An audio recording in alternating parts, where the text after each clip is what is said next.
oublie pas de sauvegarder aussi. C'est ça. Je me fais membrer à chaque fois. Moi.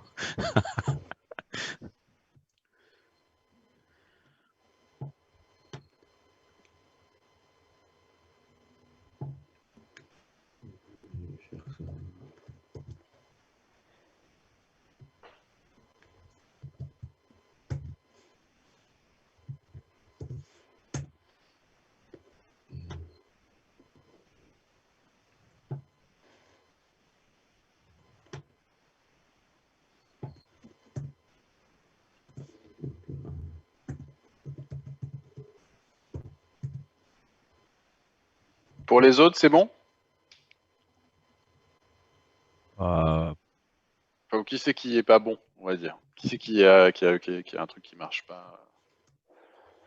Juste pour savoir si j'attends encore un peu Ibrahima ou si j'enchaîne un peu, quoi.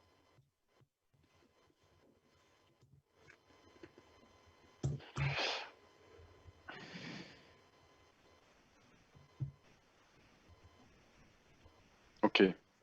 Bon. Donc, maintenant, ce qui va m'intéresser, du coup, c'est l'étape suivante. En l'occurrence, j'en suis à... Pardon. Voilà. J'en suis à cette étape-là. J'arrive à envoyer ma handshake request, mais mon serveur ne répond pas. Alors, première chose, la nature de la requête qui est envoyée, c'est une requête de type upgrade. Est-ce que, côté serveur, est-ce que je peux gérer les requêtes de type upgrade?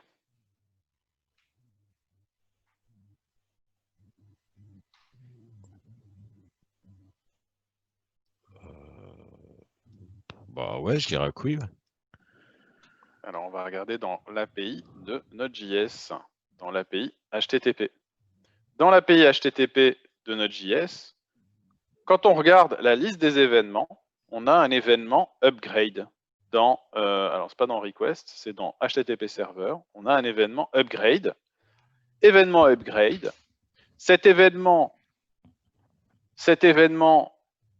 a besoin d'un gestionnaire d'événements. Ce gestionnaire d'événements va recevoir un objet request, qui est le message qui arrive en HTTP.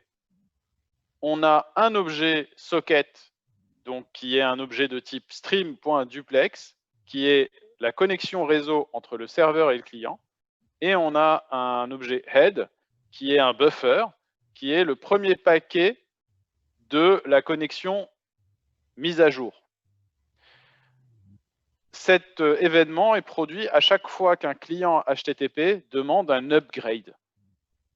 Donc, du coup, je vais utiliser cet événement-là. Donc, côté serveur, je vais écrire que mon serveur HTTP, donc je vais me mettre dans la partie intermédiaire, en fait. C'est la partie intermédiaire.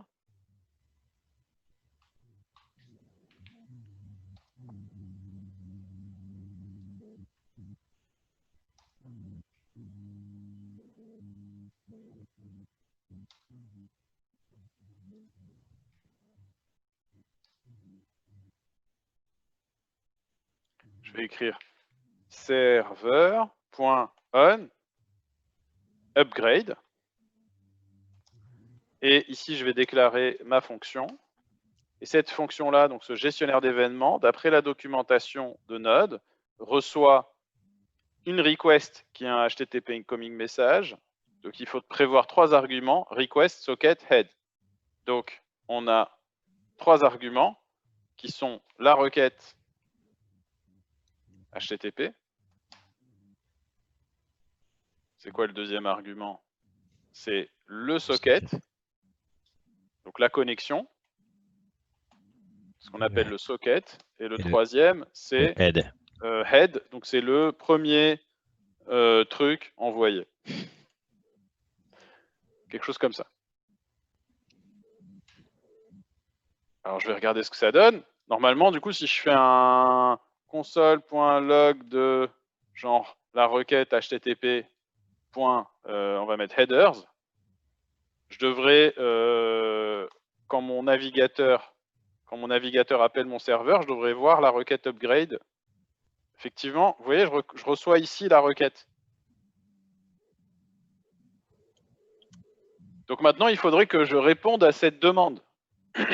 Du coup, la question c'est, ouais, mais attends, comment on fait pour répondre à la demande de bascule en WebSocket d'un navigateur pour que le navigateur il pige qu'on est d'accord? Alors, il n'y a pas 36 000 solutions. Je vais aller voir le protocole.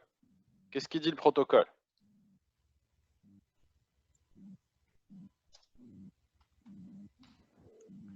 Le protocole, il dit blablabla, blablabla, blablabla, blablabla. Il dit, oh là là, on envoie une sec WebSocket key et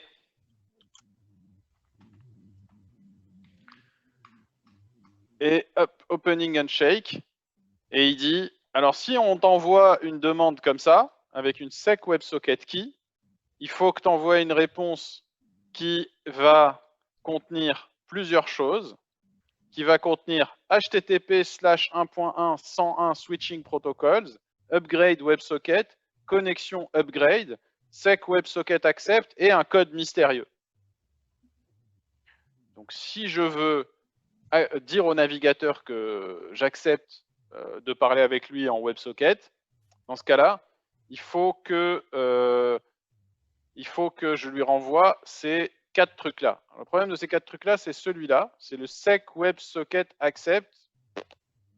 Je ne sais pas comment je peux obtenir cette espèce de truc bizarre. Donc, il faudrait que je lui renvoie ces 4 lignes-là, avec ici une valeur dont j'ignore le secret de fabrication. Donc, il faudrait que je lui envoie, je vais mettre tout ça dans un array, je vais écrire ici en tête.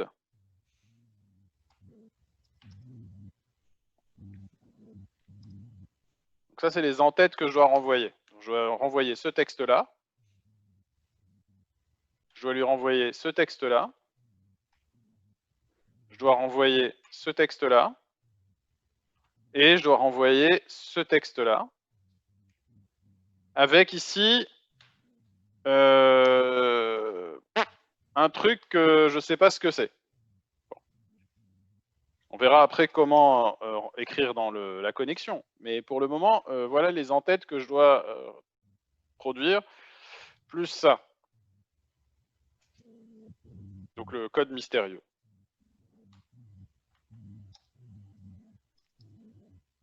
Alors comment on fait pour obtenir ce code mystérieux? Ça, c'est ce que je dois envoyer au navigateur qui m'appelle. Alors le navigateur qui ce code-là, pour le générer, on me dit, il y a une formule. Le serveur doit concaténer la chaîne de caractères suivante.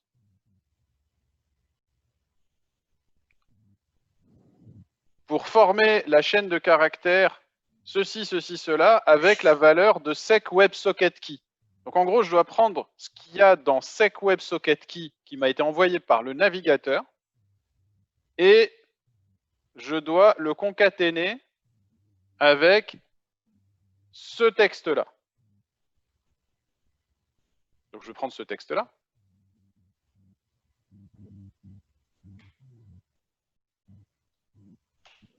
Et donc littéralement, et je dois concaténer avec donc la requête.headers de entre crochets de entre côtes de sec WebSocket-key. OK. Ensuite, qu'est-ce que je dois faire? Ensuite, le serveur doit faire le SHA1 de ce truc-là. Et ensuite, il doit faire un encodage en base 64 de ce truc-là. Donc, il faut que je fasse un SHA1 de cette concaténation. Comment faire un SHA1 de cette concaténation? Je vais utiliser l'API de Node qui s'appelle Crypto, qui est là. Et dans l'API Crypto, j'ai la possibilité d'avoir accès à une méthode digest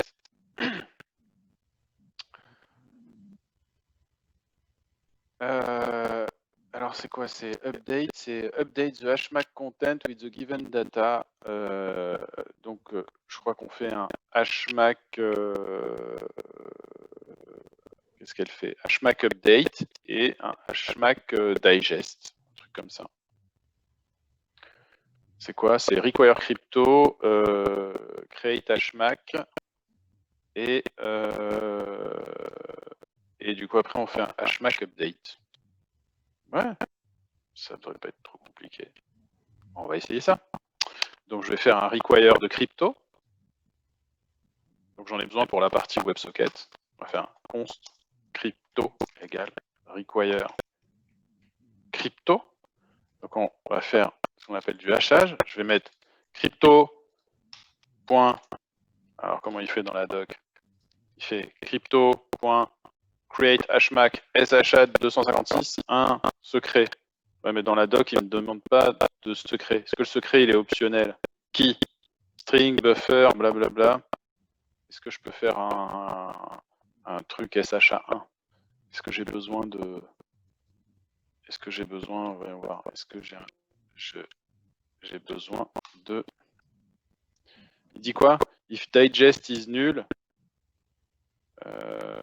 blablabla, SHA1, le behavior, je dis hop, crypto, blabla, blablabla. Est-ce que j'ai un petit exemple quelque part? Non, je ne l'ai pas. Bon, on va aller sur digest. Donc, je vais utiliser la méthode digest. Je vais utiliser la méthode digest. Donc, je pense que create hash, ça devrait le faire. Je suis obligé de mettre la clé. Create hash. Create hash, algorithme.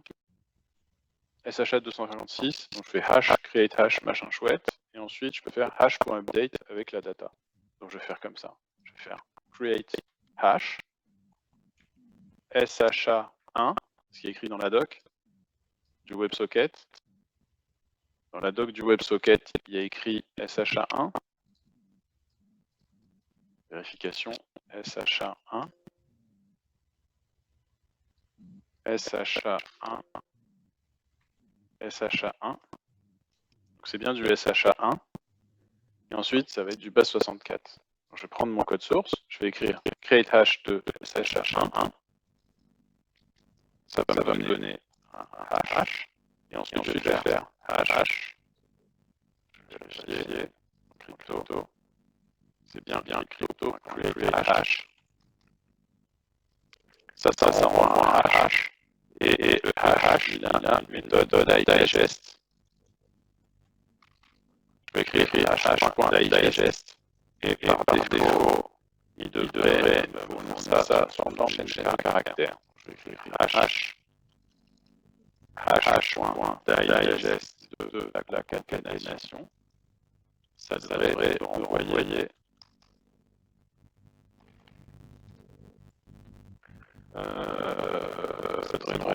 le texte haché. Le texte en SHA1, on va mettre SHA1. Et ce texte en SHA1, il faut que je le convertisse en base 64.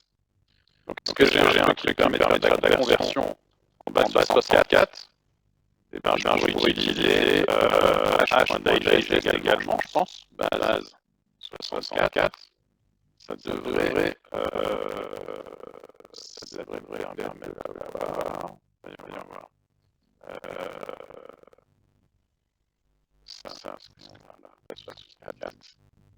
On va mettre hash.digest de la concaténation. Et je vais avoir une méthode qui permet de faire native de JavaScript. Je vais vérifier est-ce que celle-là, je l'ai. Je devrais avoir accès à ça. Créer un objet créer un texte base 64. C'est PP2AA. P2A. On met la chaîne de caractères en ODD. Et P2A, ça devrait exister sur node, puisque ça fait partie des API natifs de JavaScript, je vérifie quand même. Je peux pas écrire des bêtises. Ça c'est bon. Donc on va tester comme ça, on va mettre B tout A, B tout A, 2, texte, SHA1. Et ça va donner le texte en base 64. Et ce texte en base 64, il faudrait que je le mette ici. Je vais vérifier si j'obtiens bien les bonnes valeurs. On va faire un console log en tête. Pour vérifier si mes en-têtes de réponse. Si mes en-têtes de réponse sont correctes, c'est que j'ai oublié les virgules. Voilà. Je lance mon serveur. Je le rappelle. Je regarde. Est-ce que j'ai de bon, j'ai ça. À la méthode auto, elle n'est pas sur Node. J'utilise une façon plus facile de gérer ça. Alors, si je veux faire mon encodage, je passe sur 4, je suis obligé d'écrire auto. Je vais être obligé d'écrire auto. Ça, je fous. Ça arrive souvent avec les méthodes, ça pas qui comme ça avec... Non, mais alors, ça dépend, certaines en fait sont encore implémentées. Théoriquement, tu devrais avoir ce qui est disponible dans JS, qui n'est pas lié au navigateur, devrait être disponible dans Node, et inversement.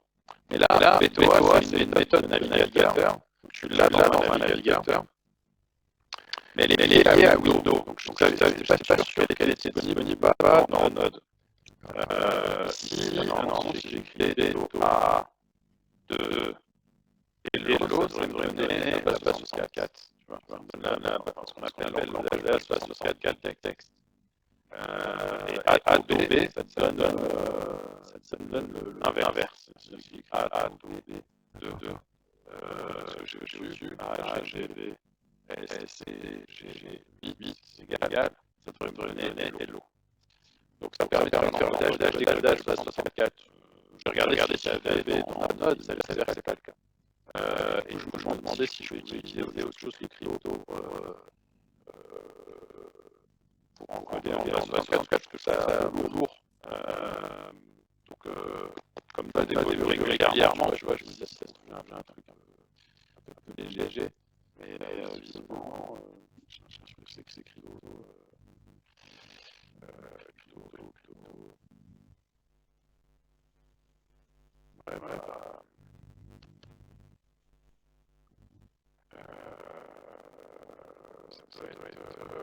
Texte, on cherche un. Donc là, on va pouvoir faire le hash là. Donc on va faire un hash.digest, c'est date. Ça permet de mettre à jour le truc. On va faire hash.date avec la concaténation. Et on va voir le résultat final, on perd hash.digest et le résultat final en base 64. Je vais faire ça. Dans l'ordre, ici.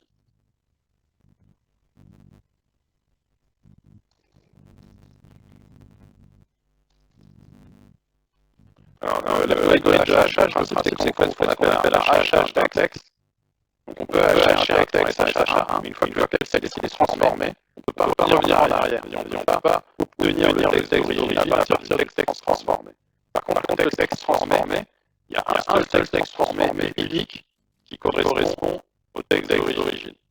Donc quand on fait un hachage d'un texte, le but c'est de ne pas pouvoir revenir en arrière. Par contre, si on fait le même hachage du texte, on va revenir sur la même valeur. Donc ici, je fais un objet pour le hachage en SHA1. Je crée le hash du texte concaténation contenu dans concaténation.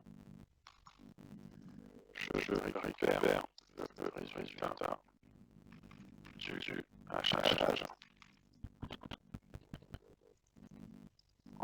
format base 64. Là, j'ai appliqué, c'est la notation des transformations qu'il faut faire. Normalement, ce texte en base 64, c'est ce que je devrais avoir dans mes têtes. Je vais faire une petite vérification en lançant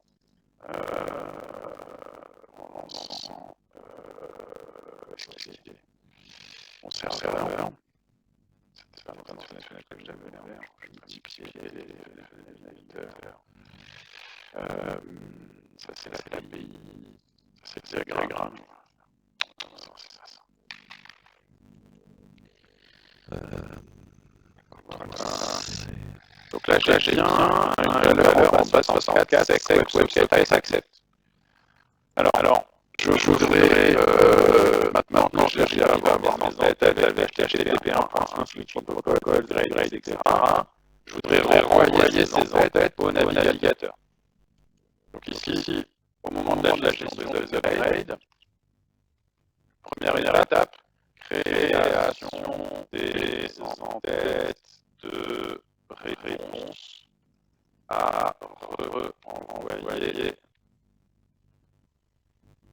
au navigateur qui sollicite l'upgrade.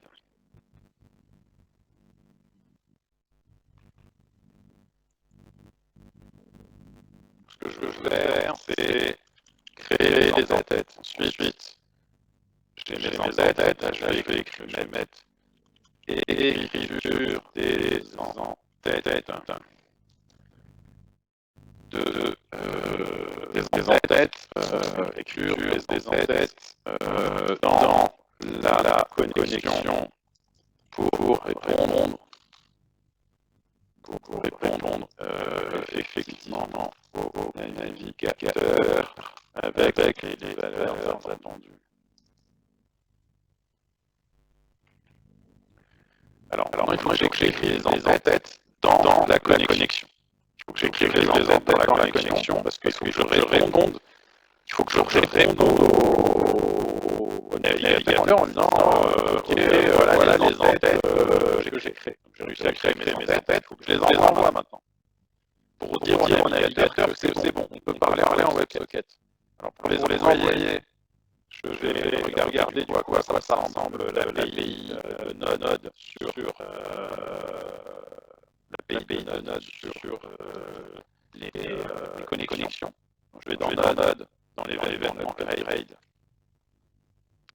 Dans l'événement Upgrade, je vais sur stream.jx et stream.jx. On me dit les exemples incluent les sockets CCP, les streams de transformation, blablabla. Et donc dans les streams, on appelle les flux réseau, on a une méthode, donc elle est où?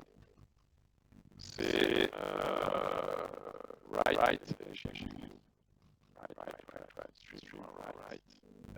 Où est-ce que j'ai la liste de stream write? Ça va être dans stream write, junk. Donc stream write, c'est les données à écrire, et les données à écrire, c'est soit une chaîne de caractères, soit un buffer. On peut spécifier l'encodage par défaut CFF8 et on spécifie la fonction à exécuter quand la réponse a été envoyée, quand les données ont été envoyées. Alors, du coup, c'est la méthode write. Donc en fait, il faut que j'envoie ça forme de chaîne de caractères, là dans un array. Donc moi, la chaîne de caractères que je vais envoyer, c'est ça, avec un sub-ligne, avec ça, avec un sub-ligne, avec ça, avec un sub-ligne, avec ça. Et ensuite, éventuellement un sub-ligne. Donc ce que je vais faire, c'est que je vais faire une petite variable en tête, formaté, et je vais écrire en tête, point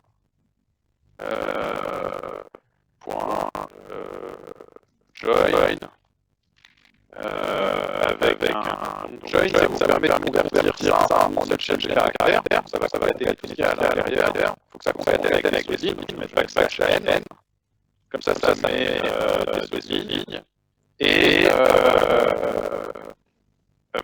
c'est quoi?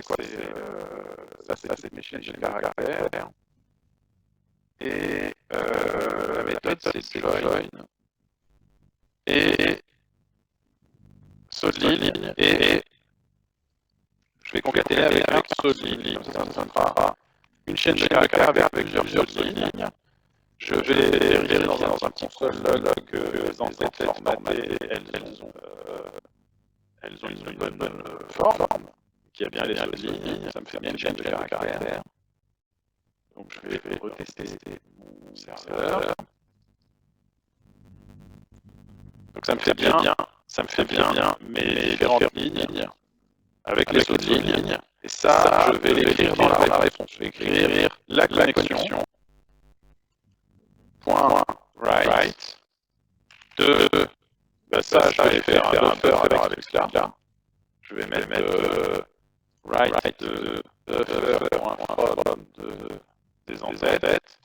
J'aurais pu mettre directement le texte, en fait. Je vais dans le texte extra convertir en buffer par la suite. Ensuite, dans les paramètres, on a la possibilité de mettre un callback. Est-ce que je suis là? Voilà. Donc on a junk encoding callback. Je vais mettre juste un callback. À quoi il doit ressembler ce callback? Ce callback, il doit ressembler à une fonction. C'est une fonction qui est exécutée quand les données dans cette donnée est flush, c'est-à-dire il est complètement évalué dans le réseau. Donc je vais mettre ici une méthode qui dit console.log en test de upgrade accepté, envoyé au navigateur. Accepté, envoyé les entêtes, envoyé les navigateurs. Je vais regarder ce que ça donne. Si je prends mon navigateur, c'est pas le bon. Si je prends mon navigateur et que je le mets sur un exemple, il faut que je relance mon serveur, et que j'appelle le serveur, j'ai bien en tête d'upgrade accepté envoyé. Et si je regarde la console, je vois la console par l'écran. Le navigateur. Par quel serveur navigateur. Navigateur, s'il te plaît. Là, c'est bon. Ouais, c'est de réduire ce que je voudrais envoyer de mettre. Très pratique. Si j'enlève, je vais enlever le. Voilà. Comme ça, je gagne de la place. Pardon. Donc j'ai appelé le serveur et vous pouvez voir que je n'ai pas d'erreur de connexion dans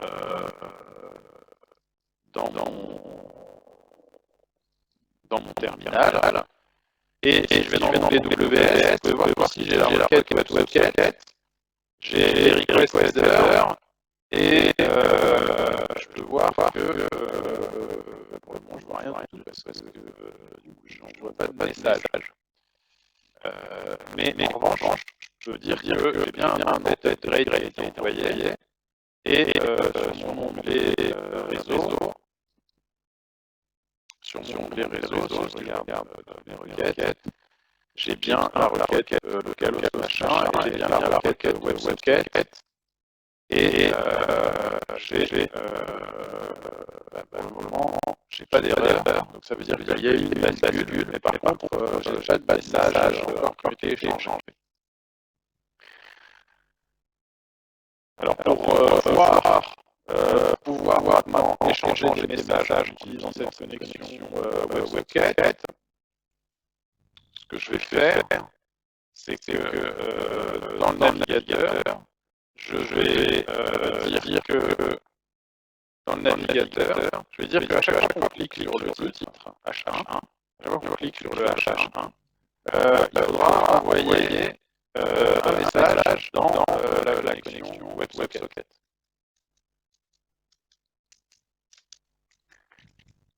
Et du coup, côté serveur, je récupérerai le message qui a été envoyé en connexion WebSocket qui a été créé. Alors, comment je vais faire ça? Eh bien, je vais dire une fois que la connexion WebSocket a été établie, on va faire un petit window.query selector de H1. On va récupérer le H1. Query selector, ça me renvoie le premier ici. Je vais pas écrire du ici. Retourne first élément. Donc ça devrait me retourner le H1.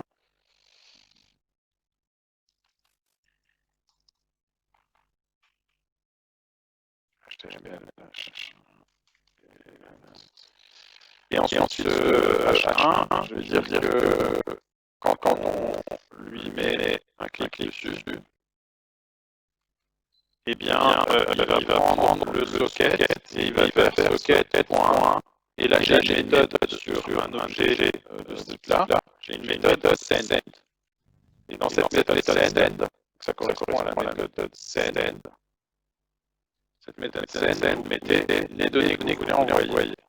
Donc je vais envoyer un petit message, je vais mettre bonjour le serveur, je t'écris à travers la connexion WebSocket. Ok. Donc là, normalement, si je clique sur le H1, après avoir actualisé mon document, ça devrait me permettre d'envoyer des messages au serveur. Ce message-là, bonjour le serveur, ça devrait me permettre de lui envoyer ça à travers la connexion WebSocket. Je vais retourner dans mon navigateur, je vais actualiser ma page. Et je vais cliquer. Il n'y a rien qui se passe côté serveur. En revanche, si je vais dans ma connexion WebSocket, je devrais voir les messages que j'envoie, moi je ne les vois pas. Il doit me manquer quelque chose ici. Ouais, c'est ça. Donc l'entête, il a été envoyé. Et lui, normalement, c'est WebSocket qui... pourquoi est-ce que j'arrive pas à lui envoyer les data? Connexion right, entête formatée, les entêtes c'est bien HTTP100 protocole.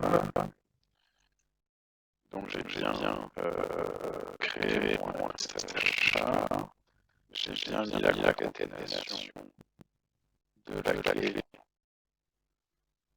Ça c'est bon, j'ai bien donné la version 64, j'ai bien fait un HTTP 101 switching protocol, upgrade, connexion upgrade, sec WebSocket accept, ok. Ensuite j'ai bien formaté mes entêtes. Ensuite, j'ai écrit la connexion.write les données. Et ces données-là, je vais écrire la forme d'un buffer. Peut-être que c'est plus propre comme ça. Je vais vérifier. Je vais redémarrer mon serveur. Alors, normalement, quand cette fonction est exécutée, c'est que la réponse a été envoyée. Donc là, j'ai bien mon upgrade. J'ai ma connexion WebSocket. Et la connexion WebSocket, elle est... Je reçois bien la requête WebSocket. Et j'ai bien la sec WebSocket qui. Et ici, j'ai bien produit une réponse upgrade WebSocket, connexion upgrade. Et dans mon navigateur, j'ai bien mon truc là, mais j'arrive pas à l'envoyer. Alors peut-être que si je le fais créer Firefox, j'aurai peut-être moins de problèmes avec l'utilité de Chrome pour vérifier. Je vais vérifier les réseaux. J'ai bien ma requête WebSocket. Qu'est-ce qu'il dit? Il dit WebSocket. Quelle réponse étrange. Qu'est-ce qu'il dit? J'ai oublié de deviner un truc. Ou alors je me suis trompé dans ma... Alors je me suis trompé dans mon truc. Vérification, réponse.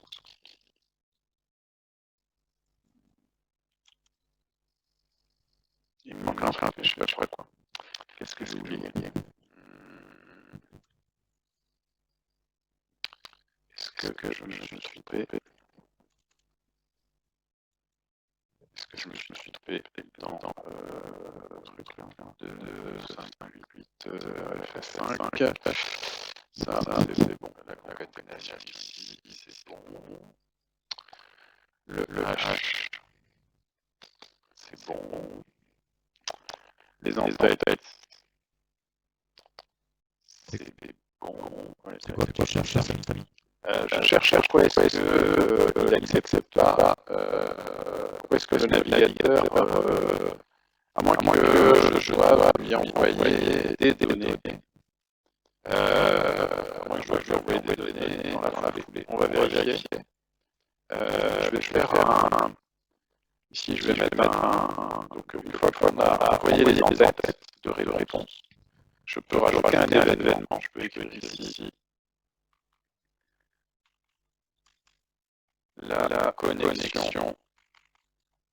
Et ça c'est un socket on message. J'ai un événement message. C'est message ou data, on peut vérifier. C'est dans stream.writable, j'ai l'événement events. Et j'ai un événement qui s'appelle, j'ai un mémoire, c'est data ou ça doit être data. Ah non, blablabla. Data. J'ai l'événement data. Donc là, c'est data. Et là, j'ai la méthode qui reçoit les données. Je fais un petit de data. Ça me permet de vérifier que j'arrive bien à échanger des données avec mon serveur WebSocket. Donc normalement, si je suis sur mon serveur, mon navigateur, et que j'affiche la page, et que j'établis une connexion WebSocket, et que je clique, ça devrait envoyer des datas à travers ma connexion WebSocket, mais ce n'est pas le cas. Et je ne sais pas pourquoi. Pourtant, c'est un problème de truc, j'ai dû oublier quelque chose. On va vérifier ici. Je vais rajouter des paramètres. La connexion. Il faut qu'elle soit persistante. Je vais utiliser une méthode set live. Et je vais mettre non, c'est keep live. C'est set keep live. C'est une méthode qui permet d'indiquer le fait que je veux que la connexion soit persistante. Je crois que c'est la part défaut, mais dans le jeu, je vais mettre. Non, c'est pas le cas. Toujours le problème. La connexion write. Le buffer avec les données. Ça, pourquoi j'arrive pas à envoyer.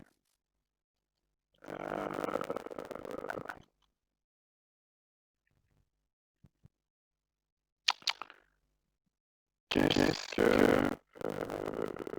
qui bloque? Alors, je vais mettre pas de délai pour rajouter quelques paramètres. Le live, ça c'est Samy. Il y a eu un bug. Désolé, je résous le problème. Je remets le share. Je vais copier le lien, tac. Et je résous mon problème d'implémentation. Donc j'ai dans l'API socket, j'ai une méthode set qui je vais la trouver. Alors c'est dans stream.duplex, pardon. Et stream.duplex, c'est basé sur une API qui s'appelle socket. Ça marche pas, ça c'est Jacques. Ah, le lien, il ne fonctionne pas. Non, non. Je vais couper, c'est tac. Voilà. Et je vais le remettre.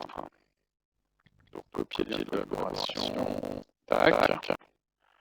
Alors, pour revenir aux méthodes que j'utilise, là, j'utilise une méthode de l'API qui s'appelle Socket. Alors, je vais la retrouver. String.js. Là, j'ai des méthodes de cette type-là. Bon, je vais y aller directement parce que je ne peux pas par là. C'est dans net.socket. Net.socket. Et c'est les méthodes qui sont relatives au socket, donc aux connexions. On a une méthode, c'est setTypeLive, setDelay et setTimeout. setTypeLive, c'est une méthode qui permet de définir combien de temps est-ce qu'un socket doit être maintenu s'il ne se passe rien dessus. Donc si on met setTypeLive true avec un délai à 0, on va avoir a priori une connexion qui va être maintenue. Et qui ne va pas être payée si jamais il n'y a pas d'activité dessus. Cette delay, c'est le temps qui est nécessaire, qu'attend l'auteur avant d'envoyer les données dans le réseau. Et cette timeout, c'est le temps à partir duquel la connexion est coupée si jamais il n'y a pas d'activité dessus. Donc ce que je vais faire, c'est que je vais rajouter dans mes options, je vais mettre setTypeLive, setTimeout. setTimeout 0, ça me permet de définir que la connexion n'expire jamais. setTypeLive true et setDelay true, ça pour que les messages que j'envoie, que j'écris dans le socket sont envoyés tout de suite et qu'il n'y ait pas d'attente avant d'envoyer. Et j'espère que ça va résoudre le problème qui fait que pour une raison justifiante, quand je suis connecté au serveur, je ne vois rien. Est-ce que c'est bon là? Non, toujours pas. Il n'envoie pas la réponse. Il n'envoie pas la réponse. C'est chiant ça. Pourquoi est-ce que je n'arrive pas à recevoir? Là, j'ai bien mon WebSocket, j'envoie bien ma requête et je ne reçois pas la réponse. Je ne sais pas pourquoi. Ce qui est un peu gênant. J'ai oublié quelque chose, je ne sais pas quoi. C'est fou ça. Network. Ça, c'est cache.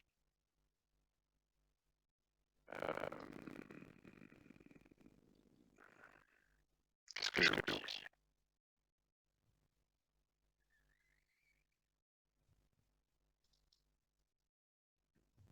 Je vais vérifier avec code. Encore une fois, j'ai dû oublier un truc. Donc, window.addEvent.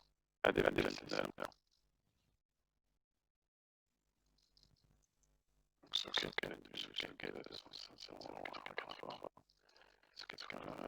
socket établi. Ah, il doit y avoir un truc qui va pas. Connexion WebSocket, elle est échouée. Là, j'ai pas ni de connexion WebSocket établie, ni de connexion WebSocket échouée. Donc, je pense que ce qui manque, c'est peut-être un saut de ligne. On va vérifier bien, ça c'est un truc tout bête comme ça. C'est parce qu'il n'est pas sûr que j'ai fini de répondre. Exact. C'était mon deuxième saut de ligne.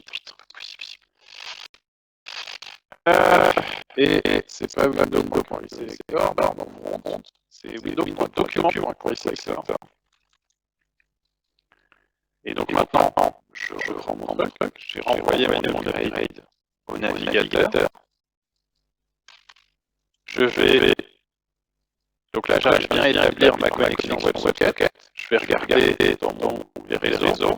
Ici, j'ai bien ma connexion WebSocket avec connexion upgrade, accept socket accept, upgrade socket. Vous voyez qu'il y a un onglet message. Et là, quand je vais cliquer, je vais envoyer un message au serveur. Bonjour, le serveur est écrit à travers l'action WebSocket. Vous pouvez voir que le message est arrivé ici.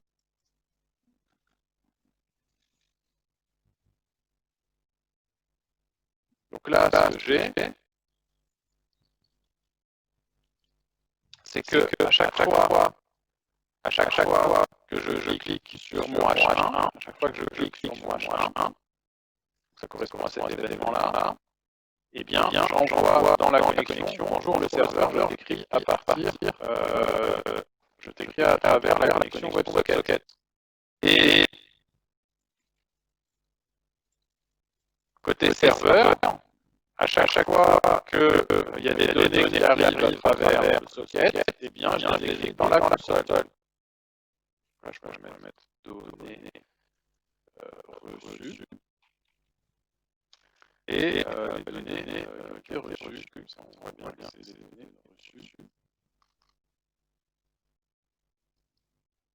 J'actualise.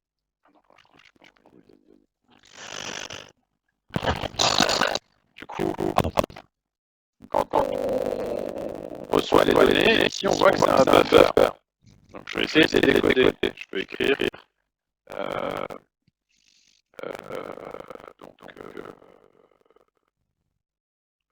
data.toString. On va voir ce que ça donne. Alors le problème, c'est que si j'essaie de décoder les données, eh bien, j'obtiens des données corrompues. Alors, effectivement, comme je vous l'ai dit tout à l'heure, quand on fait du WebSocket et qu'on échange des données, donc on a notre connexion persistante, on a réussi à l'établir. Donc on a fait ces étapes-là, j'ai appelé le serveur arrive avec le mot HTML, le code JavaScript a déclenché une connexion WebSocket qui a appelé le serveur a répondu une réponse HTTP upgrade. Maintenant, on a une connexion persistante avec le serveur et je peux, depuis mon navigateur, envoyer des messages à travers cette connexion persistante au serveur. Mais les données sont envoyées sous la forme de pages de données. Alors ici, j'ai peu de données. Mais les données, quand elles sont envoyées sous forme de pages de données, elles sont codées d'une certaine façon. Les octets sont organisés d'une certaine façon. Dans la documentation, on dit que les octets qui sont envoyés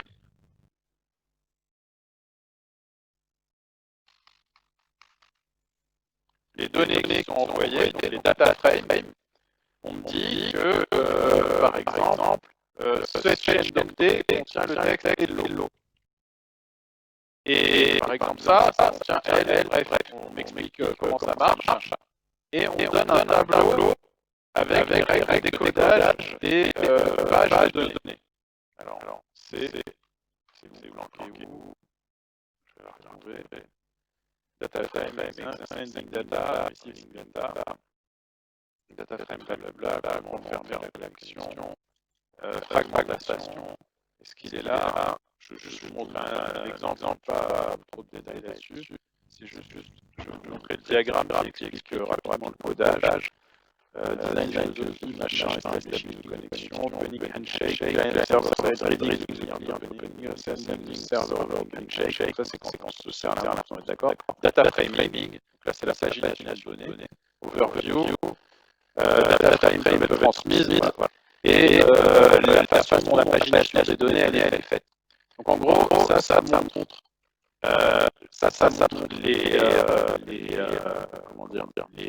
les octets. Ça c'est un octet, deux octets, trois octets.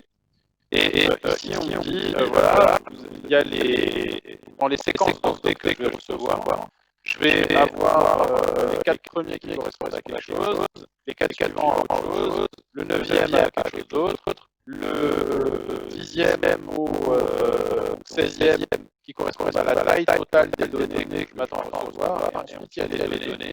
Et éventuellement après il peut y avoir encore des données, etc. et un masque, et ainsi de suite. Donc en fait, ce que me dit la documentation, c'est que les données qu'on reçoit, elles sont encodées par le navigateur parce que en fait, chaque paquet de données que je reçois côté serveur, ça peut correspondre soit à une donnée complète, soit à un morceau de plusieurs données. Donc dans le protocole WebSocket, vous envoyez des données par plein de petits morceaux qu'il faut les reconstituer côté serveur. Ça veut dire que côté serveur, dans ce que vous recevez, il n'y a pas que la donnée qui a été envoyée au départ, il y a aussi l'information de est-ce que c'est la page 1 sur 2 ou la 2 sur 2, je sais pas, ou la page 1 sur 4, et la 2 sur 3, la 2 sur 4, ou la 3 sur 4, la 5 sur 4. C'est-à-dire quelle est sa position dans l'ensemble des données que je dois recevoir pour que j'ai une information qui me permette de reconstituer l'information initiale. Donc ça veut dire que le navigateur, quand vous envoyez des données ici, de données, il met dans chaque petit morceau une information concernant la taille totale de la donnée, ainsi que la position de ce morceau de données parmi les autres morceaux de données, et ensuite il envoie chaque morceau de données. Et le serveur, lui, va le recevoir tous les morceaux peut-être dans le désordre, donc il faudra les reconstituer. Alors je ne vais pas m'embêter à faire ça, savoir que le code de reconstitution des données qui sont envoyées à travers une connexion WebSocket par un navigateur, dans le module WebSocket GetNode, il fait presque 8000 lignes. Donc c'est un boulot monstrueux d'écrire le code qui permet de gérer la reconstitution des données. Moi je vais faire juste. Là j'envoie peu de données, j'envoie juste un petit texte, et donc probablement que ça tient dans un seul page de données. Donc je vais partir du principe que ça correspond à juste une page de données. Et je vais essayer de décoder. La page de données reçue. Donc ça, je pars du principe que c'est une page de données. Donc pour faire ça, je vais directement récupérer un exemple code que j'ai documenté, où en fait il faut décoder bit à bit le code des données.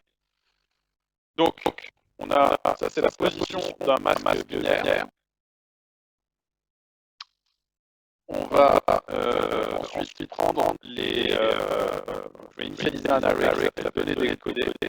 Et les données ici, bon, j'ai la chunk, mon exemple, je vais mettre ici chunk. Voilà. Et donc là, ça permet de décoder les données. Et une fois que j'ai décodé les données, j'en fais un buffer, et ce buffer, je convertis en chaîne de caractères. Et donc ça devrait permettre de tenir mes données décodées côté serveur. Données décodées.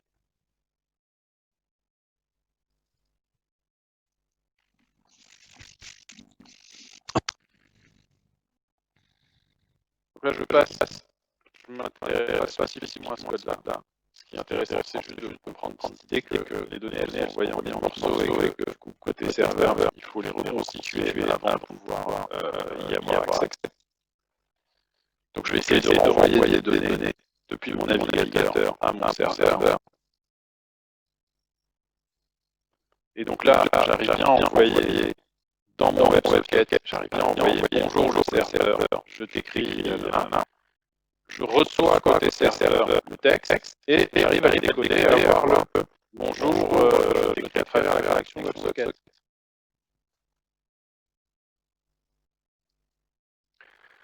Alors du coup, à l'envers, je pourrais écrire les données dans le socket à partir du serveur pour que ça soit envoyé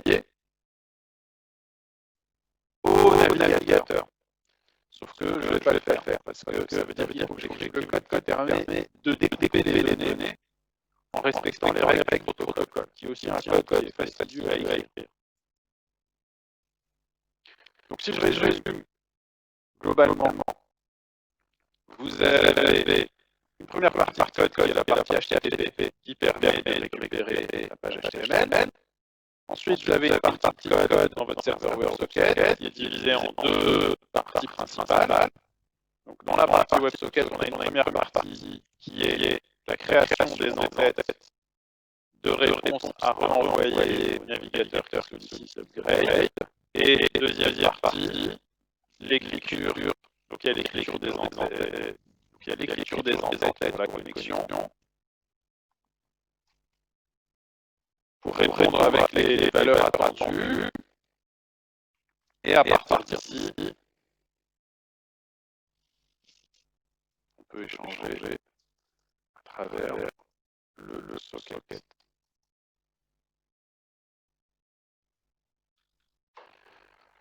Donc vous avez deux parties principales qui correspondent à mon diagramme, c'est-à-dire une partie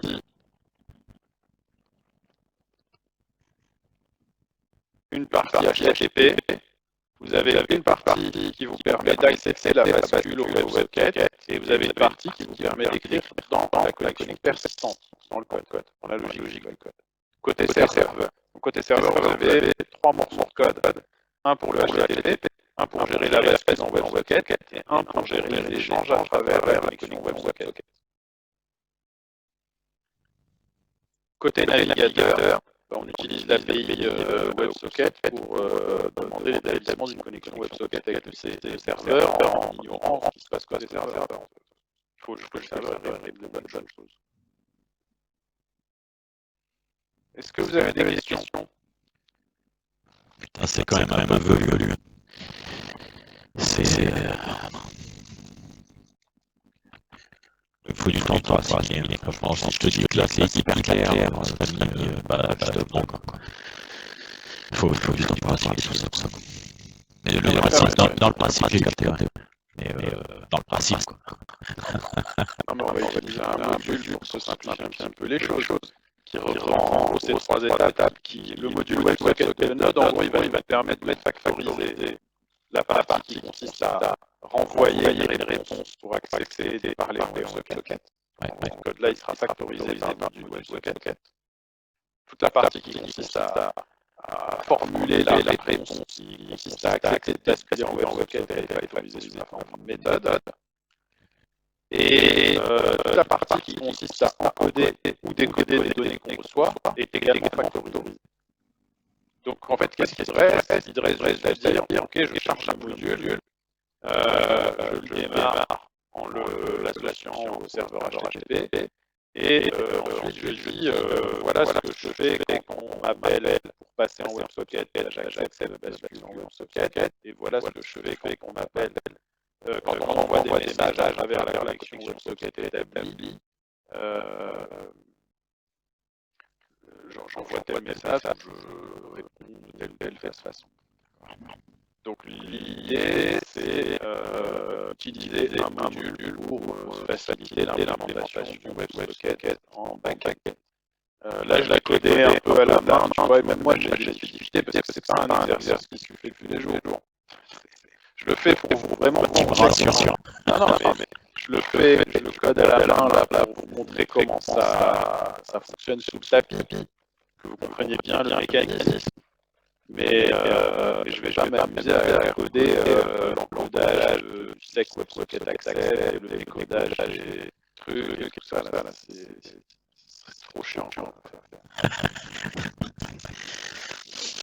Donc par contre, il faut comprendre le mécanisme, bien le comprendre ce qui se passe pour être capable de l'utiliser correctement. Donc l'idée, c'est bien prendre les différentes étapes qui permettent d'établir cette connexion persistante et d'échanger des messages à travers cette connexion. Ton schéma, il est là, de toute façon. Oui, mais là, vous avez le schéma et le code. Ça, vous avez un exemple des deux trucs. On va faire une petite pause café. Je vous dégourdis un peu les gens. 6 puis 2h15. Ça marche. Voyons voir. D'où le petit symbole café.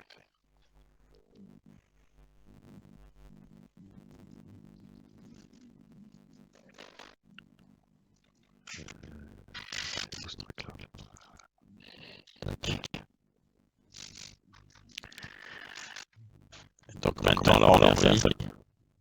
Dans 15 minutes. Ouais, ça marche. Le temps de voir un petit café. Voilà. À tout à l'heure. À tout à l'heure.